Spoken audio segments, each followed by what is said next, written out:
My name is John Hartman, and I'm the president and CEO of True Value. Headquartered in Chicago, Illinois, True Value is one of the world's largest hardware stores. He'll be going undercover as Lewis, and his employees will be told that he's a contestant on a reality show, competing to win money as a prize. He meets up with Brad, and out of nowhere, he tells him that he likes to flirt with female customers. We're gonna smoke some cigarettes, we're gonna flirt with some women, we're gonna sell some... I'm sorry, we're gonna do what?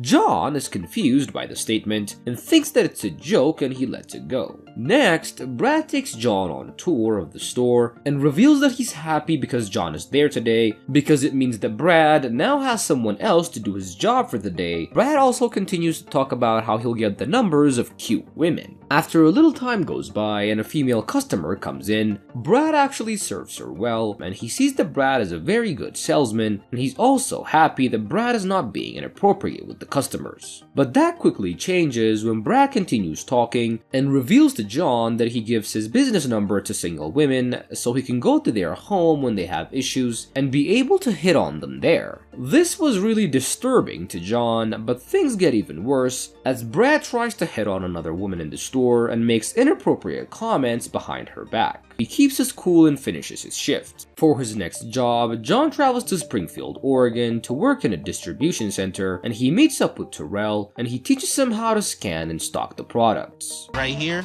BF39OB is going to be our location. So we're going to take all of that to our location. Terrell next instructs him on how to drive the forklift, and although John has never driven a forklift before, he manages to do pretty well. On their break, John learns that Terrell's father was murdered, which almost destroyed his life, but since then he's changed his life around and now wants to study criminal justice so he can fix the issues in the system.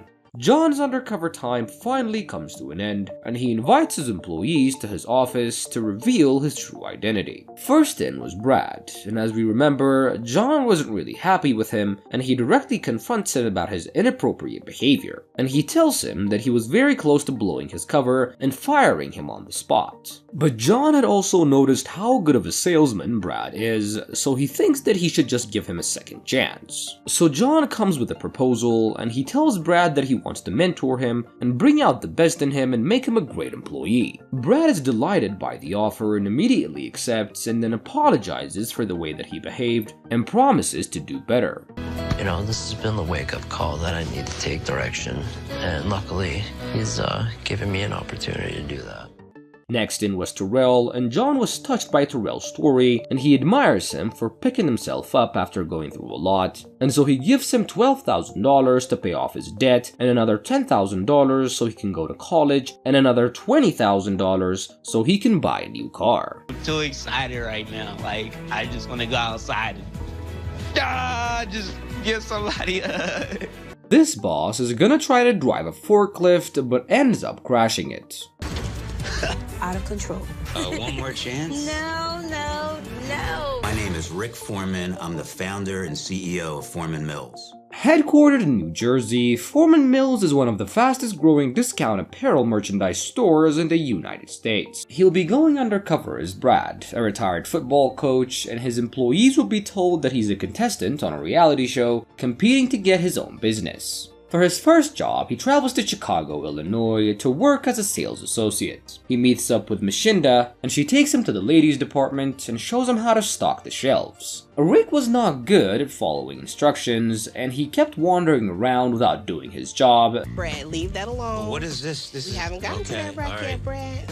Well, I keep looking at that shirt. Do I need to buy that? No, you don't. She then teaches him how to check prices for the products and send the info to the cashiers, but he was too slow, and the customer line gets longer. After a mostly disappointing shift, Rick and Mishinda go on a break, and he learns that she has to work 2 jobs because she doesn't get paid enough to support her 2 children. For his next job, Rick travels to New Jersey to work as a backstock coordinator. He meets up with Elizabeth, and she first teaches him how to pack boxes, and Rick then tries to follow her lead, but he struggles to wrap up the boxes. They next go to the forklift area, and she shows him how to operate the forklift, and he then takes charge, but again, he was very bad at driving the forklift, and he kept bumping into things. Other employees around the area all fall back, fearing Rick's driving,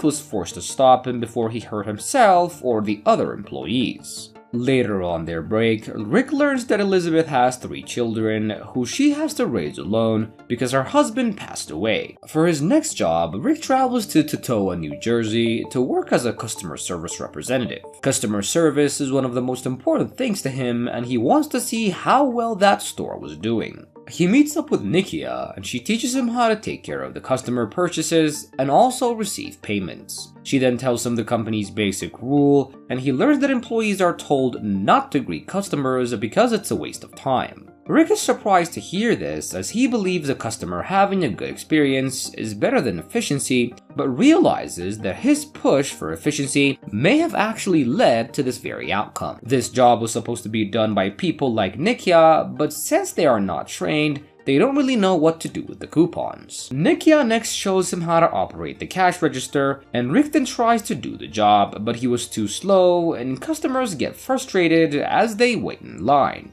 He sees the cash register system is also old and needs improvement, and the cashiers also share one credit card reader, making the work take much longer. On their break, Rick learns that Nikia doesn't enjoy working for the company because employees are not really treated well. She tells him that the working hours are terrible and that they don't also get paid well, so she's thinking about quitting and joining Walmart. For his last job, Rick travels to his hometown, Philadelphia, Pennsylvania, to work with the maintenance supervisor. We then see him meeting up with Curtis, and they get right into the job. Rick's first task was cleaning the toilets, and he does okay with it, but he was complaining the whole time, which really annoyed Curtis. I'm already soaking wet.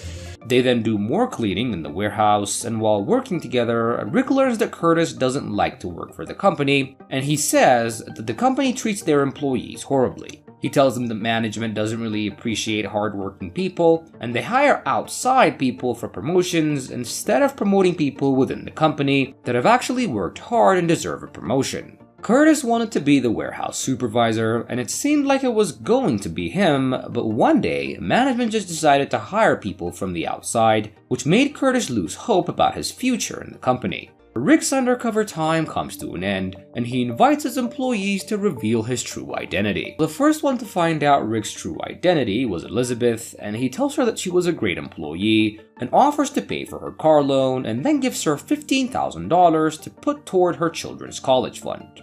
This is very life-changing for me. I just feel great. Now I can just go home with half of the worries that I was worrying about before. Next in was Mashinda, and he thanks her for being patient with him even though he was a bad student, and he then gives her a promotion which comes with a $25,000 raise, and on top of that, he offers to pay for her children's college tuition too.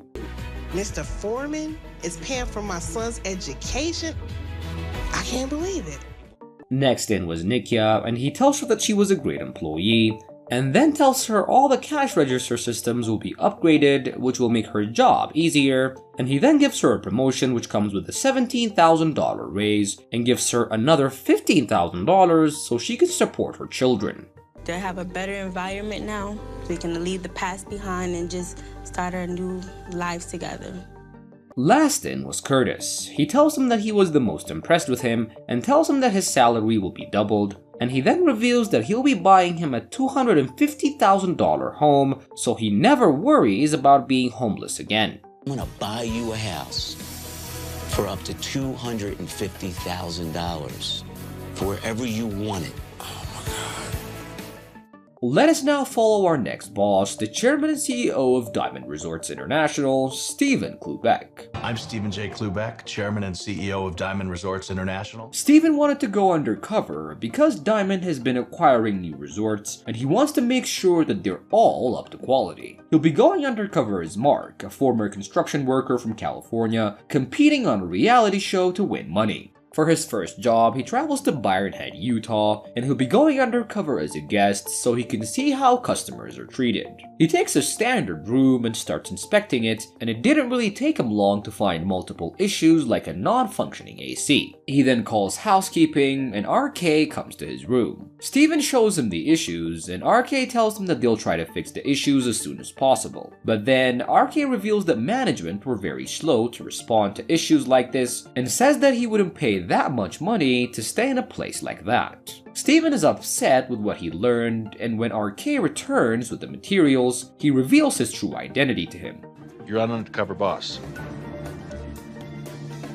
I'm Stephen J. Klubeck, Chairman and CEO of Diamond Resorts. I own this property. He thanks RK for being honest with him and tells him that he will be fixing the issues. He then tells him that he's a great worker, and as a reward, he offers to pay for his college, and after asking about his family, he gives him $25,000 so he can raise his daughter. Now that I can be a dad, a huge weight is lifted off my shoulder. I'm so grateful, and yes, my prayers have been answered. For his next job, he travels to Palm Springs, California to work as a coordinator. He meets up with Monique and she teaches him how to dance, and Steven didn't really know how to dance at all, and he struggles to even follow the basic steps. Mark was hesitant. He wasn't really a great sport about it. I kind of had to force him to do it. So Monique helps him and guides him through the choreography. They then bring in the customers and Steven takes the main stage to lead the dance, and he still couldn't properly dance, but everyone joins him and they all dance the way he was. The next day, Steven goes to the other side of the resort to work as a maintenance worker.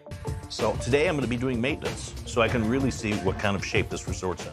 And he meets up with Marcus and they go from room to room and check for anything broken. They find a room with a broken faucet, so Marcus teaches Steven how to fix it, and he follows the instructions and does it well. They then find a room with some wiring problems, and they also work on that together before ending their day.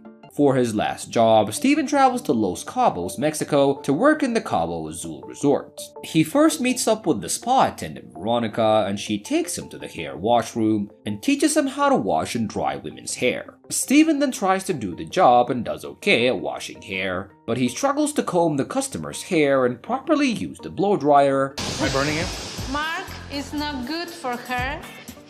Mark is not gentle with the hair and with the people. So Veronica jumps in and helps him out. After finishing his shift at the spa, he decides to work in the front desk, so he joins Stephanie and Carolina at their desk. He then watches them as they work and see that they're not following the company standard, and they reveal to him that the management has told them to do it that way, and Steven was quite annoyed that management again is not following his standards, but things get worse when he sees that Stephanie and Carolina don't even know the resort's special offers. Steven then decides to reveal himself, and when he sees a customer is not getting their best deal, he tells the employees that it's not their fault, as they clearly have not been trained by management, and promises to fix the issue with management. Okay? I am so disappointed. The other properties aren't up to Diamond standards, but it's understandable because their teams haven't even been told yet. And finally, after his last encounter, Steven's undercover time comes to an end, and he invites his employees to reveal his true identity. First in was Monique, and he tells her that she was a great dance teacher and offers to pay for her school and also her rent for the next 2 years. Can't even explain what it feels like, or there's really no words. I'm speechless. Next in was Marcus, and he tells him that he was very impressed with him and tells him that he wants to invest in him and gives him $100,000 to start his repair business. You feel defeated. Maybe it is true. Maybe dreams do come true. Last in was Veronica, and he tells her that she was a great employee and he gives her a new car and then also gives her 1.4 million pesos so she can buy a new home. We can buy a house. This money gonna be change my life right now.